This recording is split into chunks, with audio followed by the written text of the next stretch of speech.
Hello and welcome to The Seventh Rule. We have a very special guest from Deep Space Nine. He played Quark. We also have your stars, as usual, Aaron Eisenberg and Sirach Lofton. My name is Ryan T. Husk. Let's get into it because we have so much to discuss. Get through the show. Armin, thank you for being here, though. I want to be the first one to do it and say thank you for being on the show and giving us some of your time. Thank you, Sirach. It's a pleasure to be with both of you, and Ryan too. Thank you. Wait a second. But actually, Armin and Ryan have worked together as well. Many times. Yeah, and Armin, as I'm sure everybody's guessed, everybody that has guessed with an ED, not a T at the end, he is the consummate professional, and he leaves a wake of eyes like that people just saw Santa Claus. The only other person I've seen do that is our good buddy, Mr. Doug Jones, where anytime Armin or Doug show up on a set and there's smiles everywhere, they leave and you just see these people looking like they just saw Santa. They're like, they just watch them go like with a smile, like, wow, that guy's so cool. So Armin most recently worked a couple months ago, and people were very impressed with, obviously your demeanor, but especially your acting skills. He still got it at 45, ladies and gentlemen. I did at 45. I'm not sure anymore. Years ago, when I worked on Beauty and the Beast, I was fortunate to work with Ron Perlman. Oh, wow. And we did many episodes together, and Ron was probably one of those people as well, Ryan. And I asked him about that once, and he gave me an invaluable piece of advice. He said, when you're the lead on a show, it's like a party, and you are the host, and you are responsible for making sure everybody at the party has a good time. Interesting. And, I took that piece of advice, and I tried to follow it. And Sirach, you were talking about ratings and how that translated into a documentary. Well, yeah, the thing that I was really asking was if Armin was aware of the ratings and what the numbers were doing when our show was on. And, he really gave me a lot of insight about syndication and how it works. And I think you can go more into that. But my question was, really what I was trying to make and highlight a point was, we're in with the same amount of people watching the premiere of this show that basically watched the shows that we watch today, like Game of Thrones and these kind of popular shows.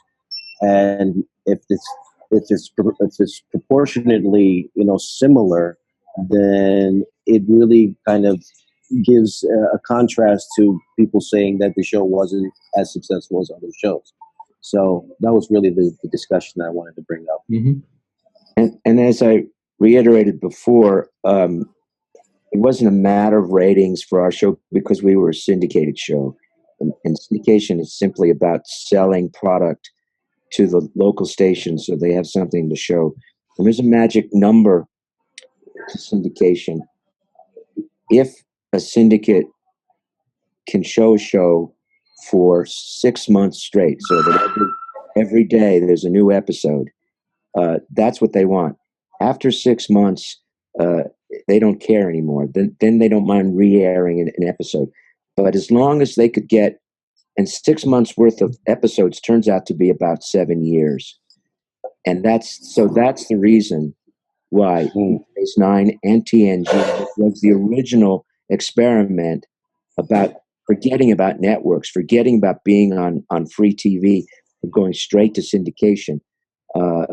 Both TNG and Deep Space Nine both ran 7 years because that was the magic number of episodes you can make to sell to a syndicate and then get their 6 months worth of programming.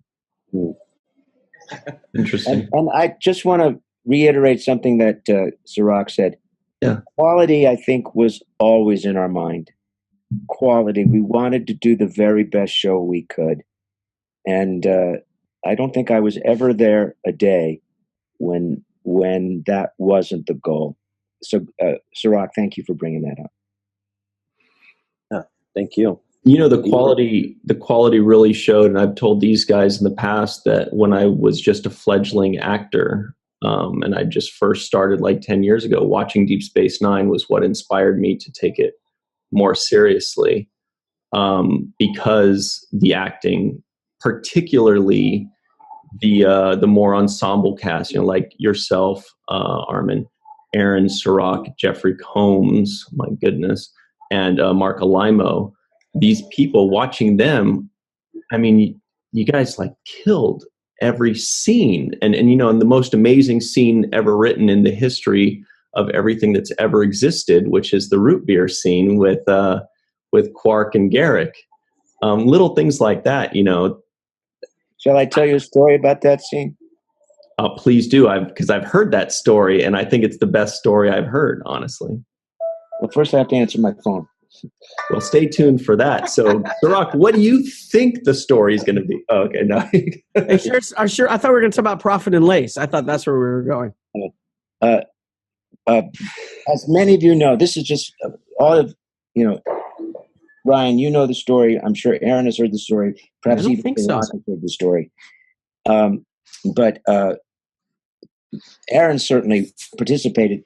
Oftentimes, when there were big Ferengi episodes, I would ask all the Ferengi and anybody involved in the main story there to come to my house on the weekend and rehearse. And we did. We rehearsed for 7 years. We rehearsed for 7 years. And that was very beneficial, I think, because, and Aaron will second this, if you wore a lot of makeup, you knew that you needed to be ahead of the curve. Otherwise, by the end of the day, you were shot. You couldn't deliver. You couldn't give the quality we were just talking about. Yeah. And so Andy came over to the house, and we looked at the root beer scene when it was first written, and we came to a realization that there was more to it than was just on the page. When we went in on Monday to shoot the scene, the director said, well, let's read the scene. And we read it, and we gave it a double entendre feeling, quality to it. And the director said, well, I can't shoot that. That isn't funny. And this is a comic scene. And the only time in the 7 years, I've got witnesses here.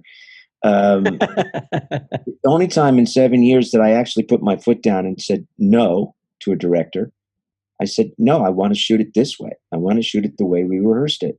I think there's more to it than just easy comedy.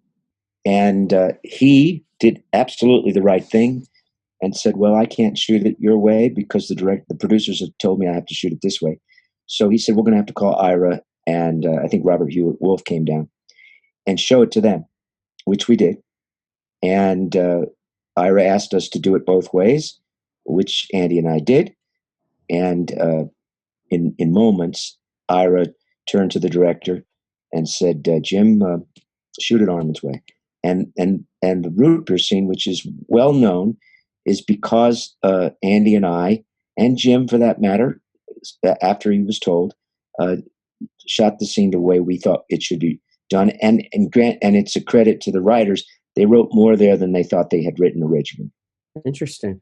I did not know that story. Well, it's also a credit to you for you guys for working that out of the scene and interpreting it in that way. So, that just lets me know the level of thought that you, Armin, put into what you do. You're very thoughtful, very conscientious, and always hold yourself with this kind of grace and dignity that we all kind of respect. And I think it's one of the keys to your character. It's why people love you so much. Ryan, I need to do this show more often. We're not going to fight that. Yeah, we agree. And it must be really validating, though, to know that scene, which may or may not have become a fan favorite, absolutely is a fan favorite done the way you wanted to do it, because it was just dripping with subtext.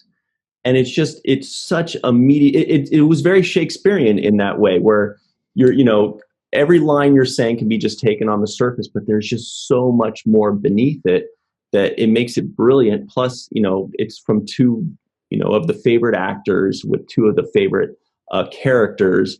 I just thought it was perfect. I'm sure I'm not alone there. That's the 5th episode. I had appeared on TNG as a Ferengi, and when I saw the episode, The Last Outpost is the name of the episode, I was devastated how bad my performance was. Just, it was atrocious. It got awful. Perhaps one of the worst things I ever did. And Aaron was saying the same. Yeah. yeah, No, the reason, forgive me, if I can interrupt, it's so funny. I only learned of this just recently from you, Armin, that you felt this way. That was the episode I was given of course, yeah, to watch yeah. for the audition. So it's so funny to me that, and maybe I should stop only because you might say what I was just about to say, and I'd rather you tell it. But that was my inspiration to audition for Nog and then move forward when I got the show. But all the Ferengi who appeared That on explains TV it. after that episode were sent that episode and said, "This is what the Ferengi are like." The Ferengi were never supposed to be like that. The Ferengi were supposed to be the new Klingons. That's right. That's what I was told when I was getting ready to do that episode. You are going to be the new enemy aliens to the Federation. Enemy number one. That's right. Enemy number one. We were supposed to be ruthless. We were supposed to be ugly. We were supposed to be terrifying.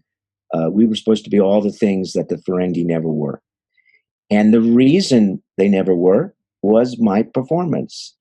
My performance was wrong. It was wrong, and it was comical, and it was ludicrous, and not all the blame belongs to me, but I take the brunt of the blame. It's my performance, the brunt. And so, going back to Move Along Home.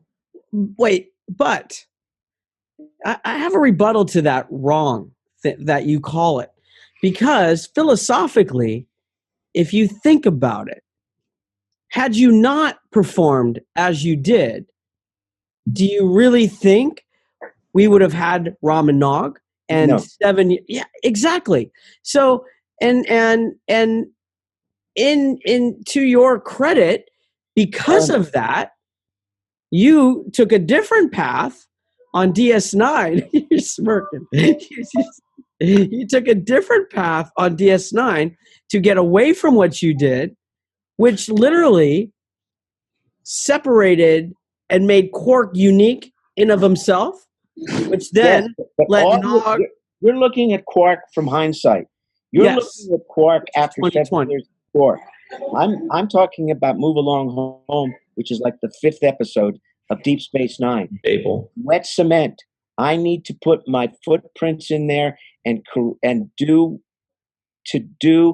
set the path for what 7 years later you can talk about Quark. Right. Well, But that's why this particular episode is enormously important to me. but I wanted to make Quark, to quote Brent Spiner, when I did that episode, The Last Outpost, while on the set, I knew Brent from before, and I said, and at that point, TNG had not come on the air yet.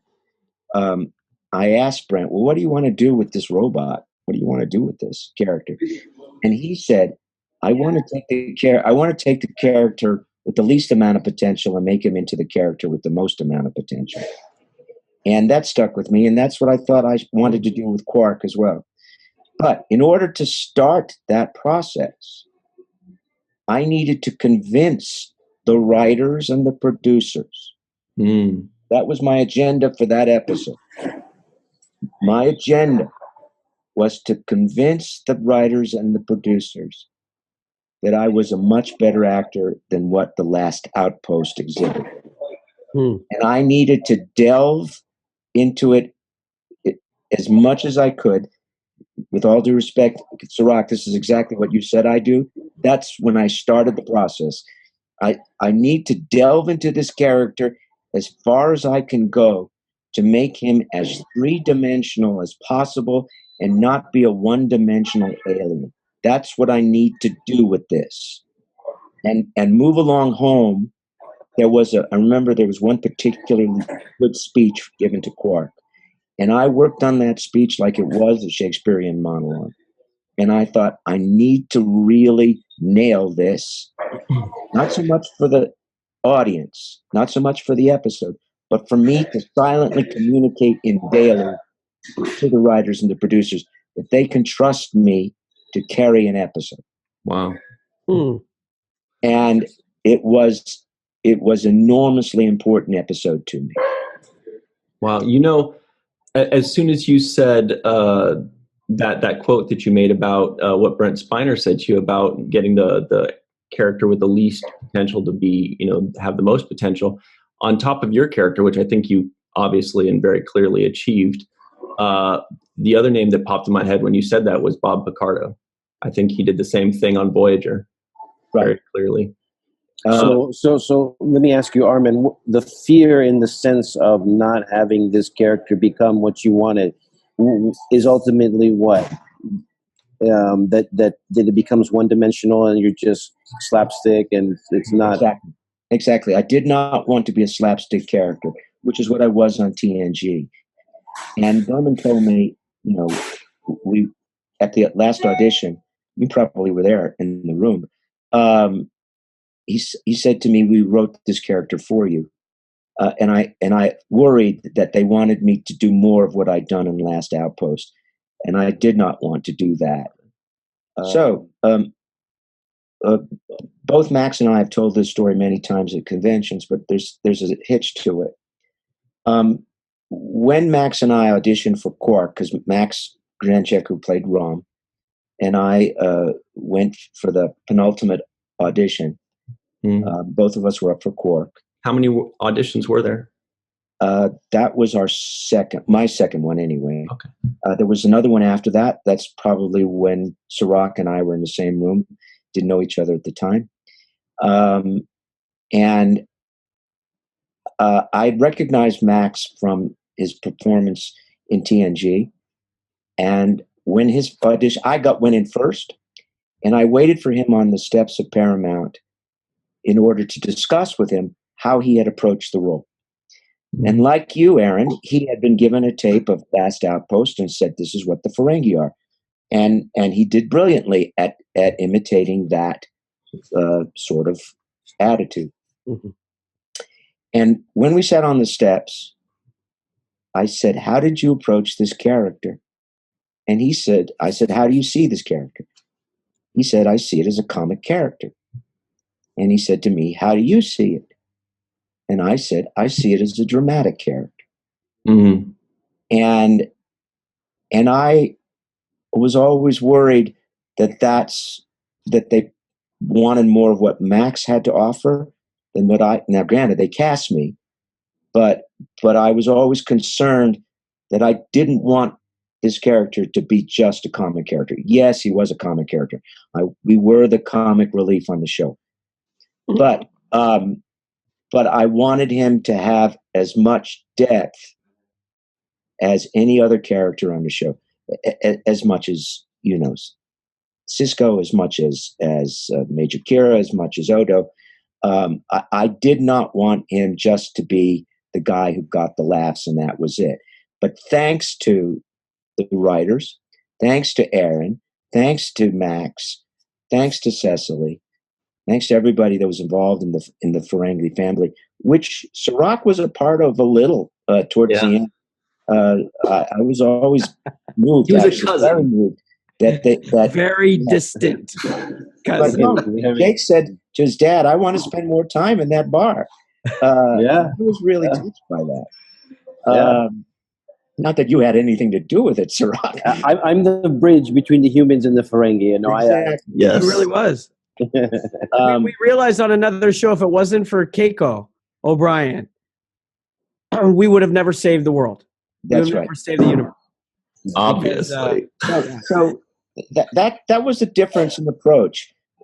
Max would have been, I think, very happy with just being a wonderfully real comic character. I was never going to be happy with that.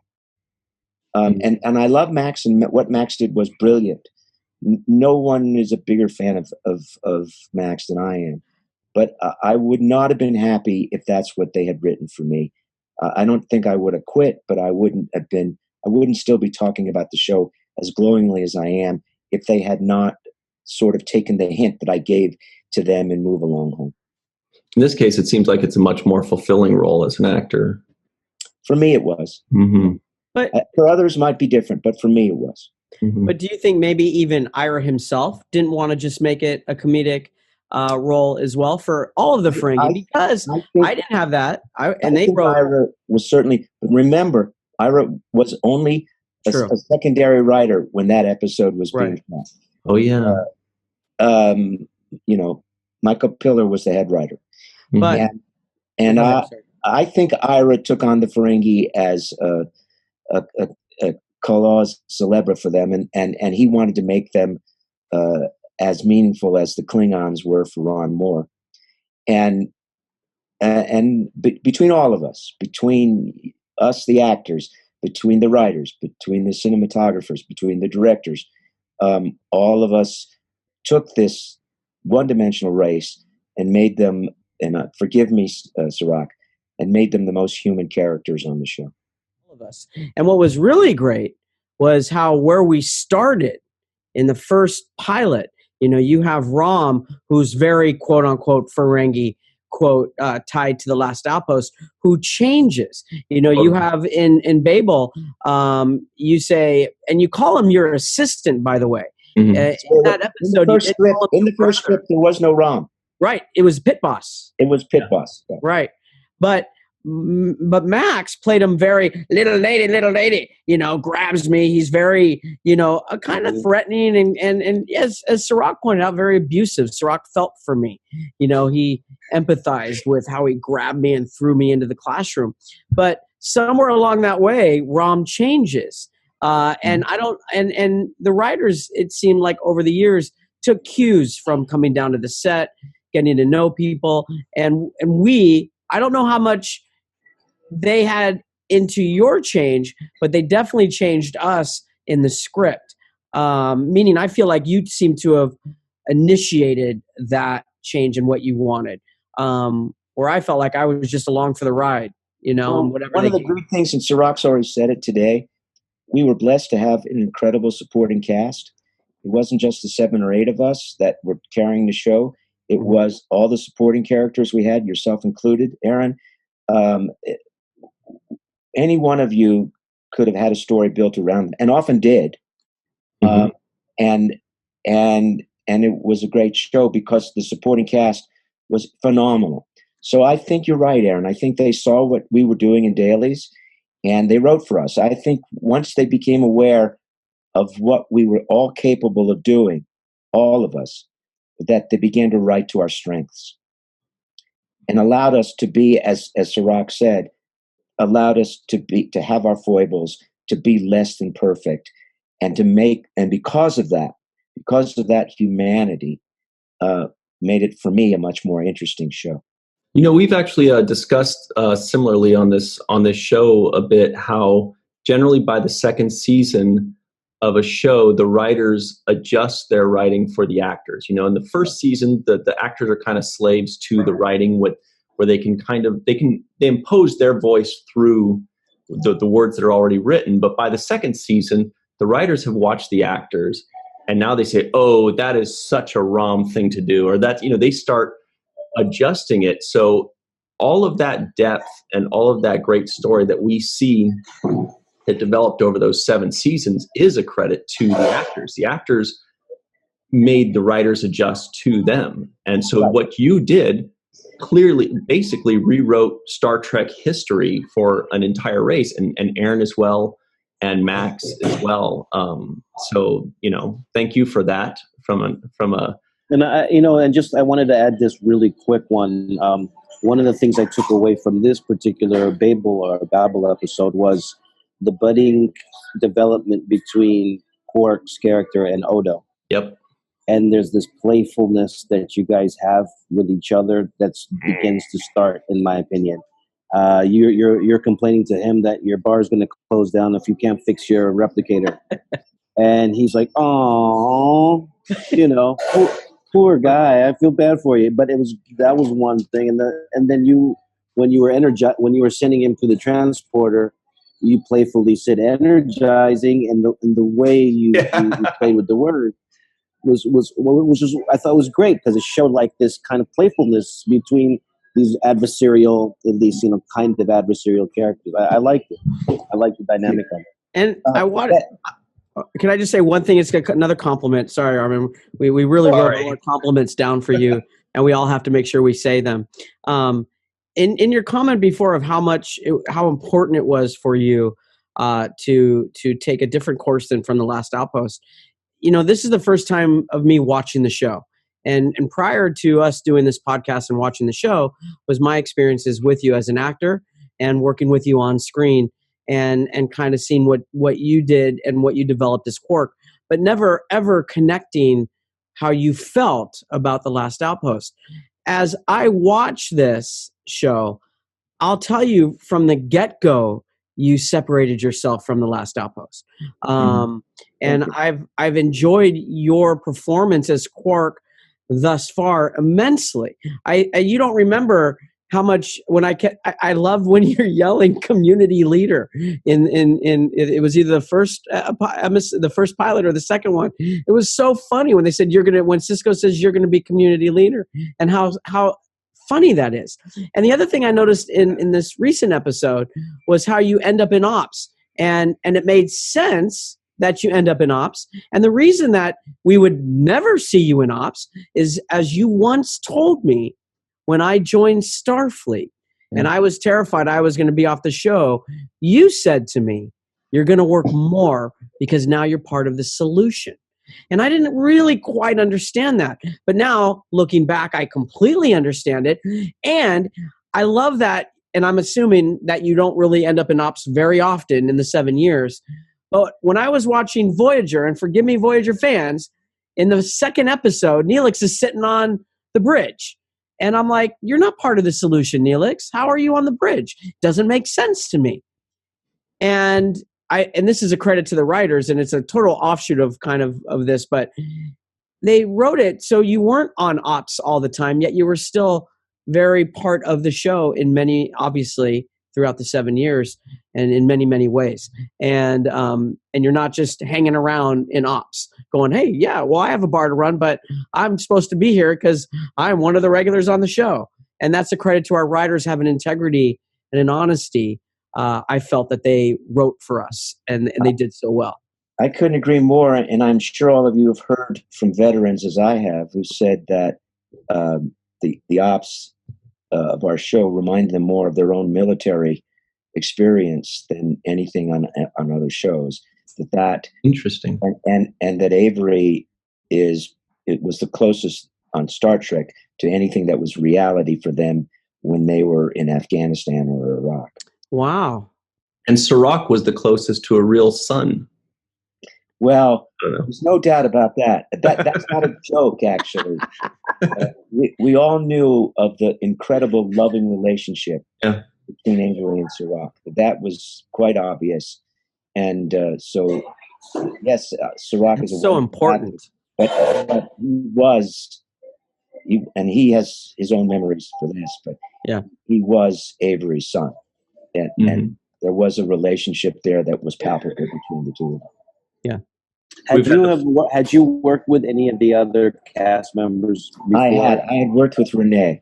So the very thing that Aaron was just talking about was indeed an outgrowth of the play that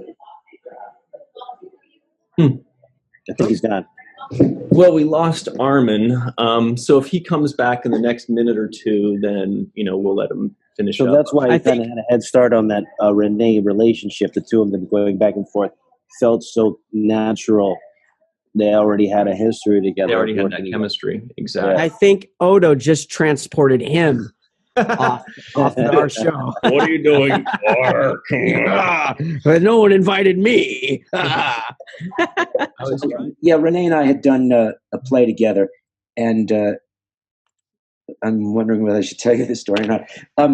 We didn't really associate in the play very much, and when I saw on that day that Sirach probably, I think you were there. I don't remember, but I certainly remember Renee was there and Nana was there on the day that we had our final audition.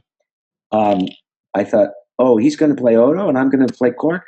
The dislike that I sort of had generated in my own head about Renee from the play, I used that in the first. But what happened was almost immediately, what I told you before, Renee was coming over to the house to rehearse. So, and we were sitting, as these guys know, we sat next to each other in the makeup trailer, which was a good 2 hours together every day. So we formed a bond pretty quickly. And everything that had happened in the play was turned 180 degrees around by about the fourth or fifth episode. Interesting. I never knew that. Did you guys, as regulars, because I don't know what Renee thought, and he probably doesn't want to know that I didn't dislike. Well, Renee's a huge fan of our show. He tunes in every week. That's something that Deep Space Nine also did better than almost any show of any kind, is create the frenemy dynamic.